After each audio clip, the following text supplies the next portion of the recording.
Good evening. This is Olga Petrina presenting from the virtual EULAR 2020 Congress. Today I would like to talk about giant cell arteritis. Abstract OP0149 is an interesting observational study, which is a monocentric study from Switzerland, evaluating 192 patients with giant cell arteritis treated with tocilizumab. In the beginning of the observation at baseline, 37% of patients experienced visual impairment and about 7.8% of patients had visual loss. It was found that patients who experienced visual changes were usually older, had lower CRP levels. They showed no signs of aortic involvement on an MRI, and also those patients were treated on average for 13.8 months with tocilizumab. At the end of observation, it was found that only one patient who was treated with tocilizumab experienced visual loss. And when it comes to patients with visual impairment, 32% of patients were able to achieve improvement of their visual changes, and very small percentage of patients, less than 7%, continue to experience visual impairment.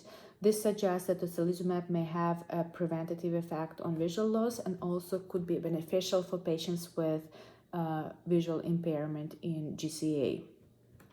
Second poster I would like to talk about is OP0143, which is a national database study from Israel evaluating patients with GCA from 2002 and until the end of the study in 2018. And the purpose of the study was to evaluate for risk of cancer in patients with giant cell arteritis.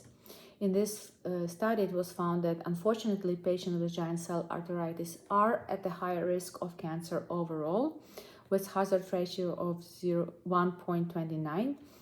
The most common types of cancer in giant cell arteritis patients were sarcoma with hazard ratio 2.14, that was the highest one, followed by kidney cancer at hazard ratio 1.6.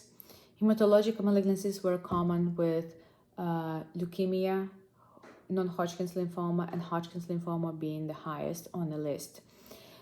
And it was also found that patients with giant cell arteritis had shorter duration of symptoms before cancer diagnosis, with the time from GCA to cancer diagnosis 48 months on average, as opposed to 58 months in control group. I hope you find this interesting, and if you would like to find out more, please follow us on RheumNow. Thank you and have a good rest of your day.